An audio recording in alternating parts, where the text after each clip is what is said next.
Bienvenue chez vous à Marrakech pour le rallye aux 24 heures au Frod pour la dernière étape.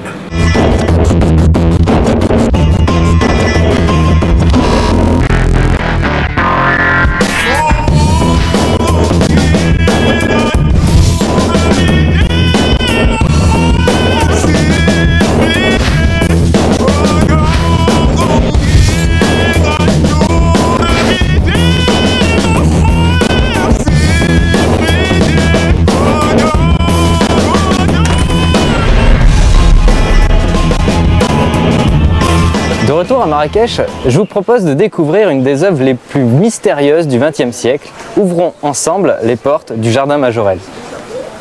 Véritable écrin de verdure aux portes de la Médina, le Jardin Majorelle a été créé par le peintre Jacques Majorelle en 1922 dans une ancienne palmeraie bordant la ville. 10 ans plus tard, il y fit construire sa villa, inspirée du Corbusier par l'architecte Paul Sinoir dans un style art déco. Amoureux de botanique, il crée son jardin autour de sa demeure. Il est structuré par un grand bassin central autour duquel gravite une végétation luxuriante.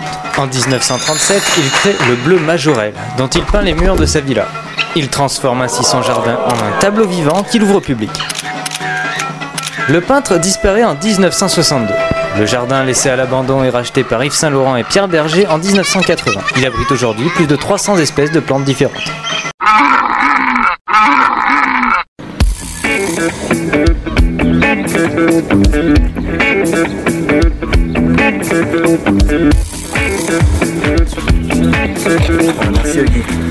Bonjour, nous voici sur la 4e et dernière étape des 24h 4x4 off-road. On est sur la piste de Marrakech, une piste de 45 km. La première partie de la piste est une partie très technique avec beaucoup de passages d'oued et la seconde partie est une partie très speed dans un désert aride. Faites gaffe, on vous a à l'œil.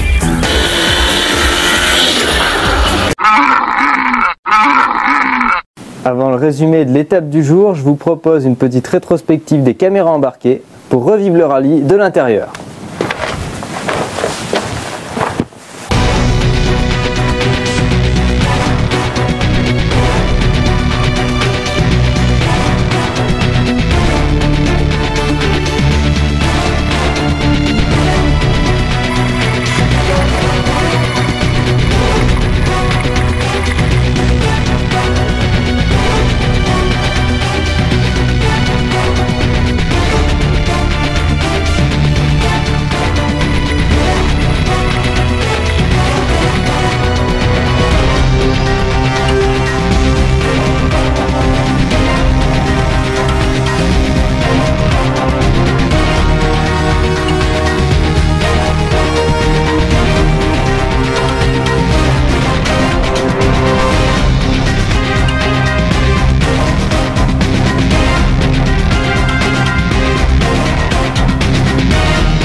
Et dans quelques instants, le résumé de la spéciale, mais en attendant, je vais prendre un petit peu d'avance. Allez, allez, allez, allez, allez, non, il veut pas avancer.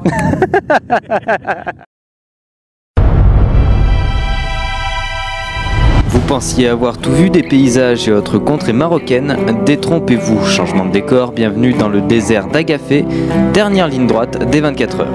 Nous ne sommes qu'à quelques dizaines de kilomètres de la première étape, mais l'atmosphère est totalement différente. Paysage aride, ambiance lunaire, aucun point de repère pour les copilotes. C'est certainement l'étape avec le plus de navigation. D'ailleurs, il m'a fallu un demi-cahier pour prendre toutes les notes, virage par virage. Pour nous, c'était hyper important d'avoir absolument tout pour ne pas faire la moindre erreur. Une étape qui était intéressante, on va dire, et de plus en plus intéressante au fil des tours, puisqu'on commençait vraiment à maîtriser le circuit, on va dire.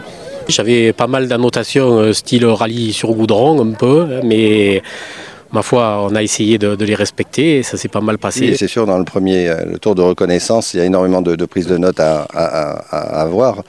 Mais c'est vrai que dans la cadence de course, la cadence du premier tour de course, c'est très difficile de ressortir ses notes. Et il le fait très bien, mais bon, il est champion du monde et c'est pas un hasard.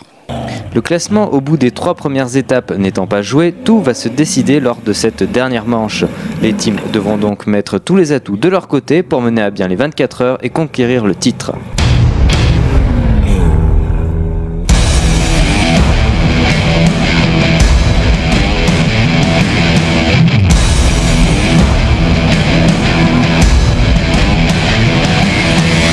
Le suspense durera jusqu'au bout. Bien décidé à prouver l'efficacité de leur bowler Nemesis, le team RM Sport démarre la spéciale à pied au plancher. Une stratégie qui s'avère payante car au bout de 2 heures de course, le bowler prend la pole position au général, devançant le team MD Rally de Jean-Louis Schlesser et l'Oscar du team Morocco.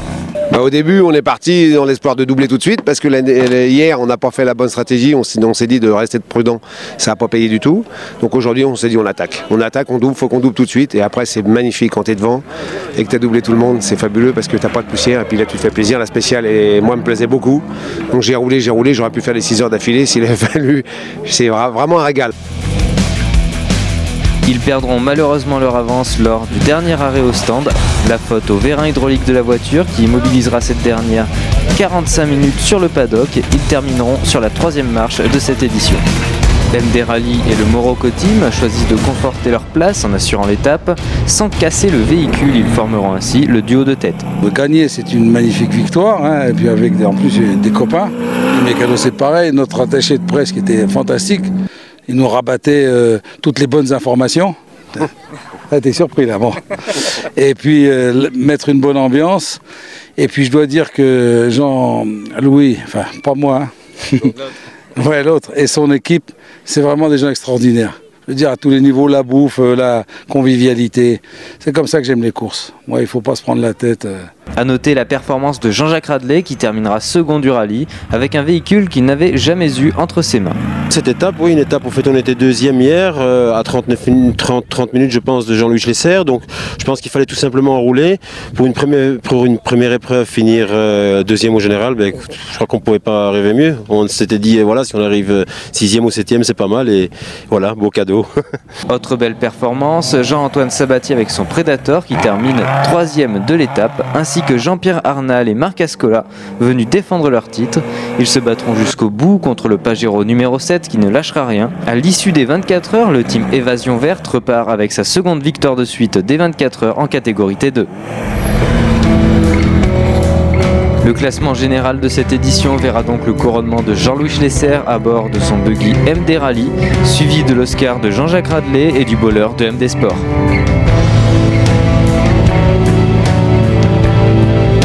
En T2, les 2 Pajero se distancent que de 23 minutes, ce qui assure une compétition effrénée pour le titre de l'édition 2012. Allez.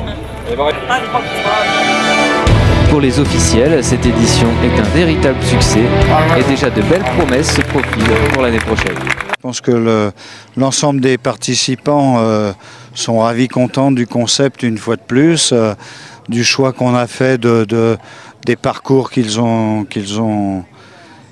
eu à faire, des hôtels, enfin bon, de l'ensemble du rallye. Donc nous, évidemment, positivement contents. Et, pour la 2e année, on nous demande du sable, des dunes. Donc ça existe au Maroc, bien sûr. Donc l'année prochaine, le planning est pratiquement déjà fait. Ouais.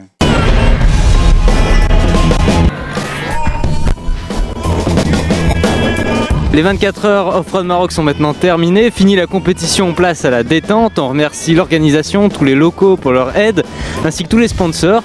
Et quant à nous, on se retrouve l'année prochaine pour de nouvelles sensations off-road.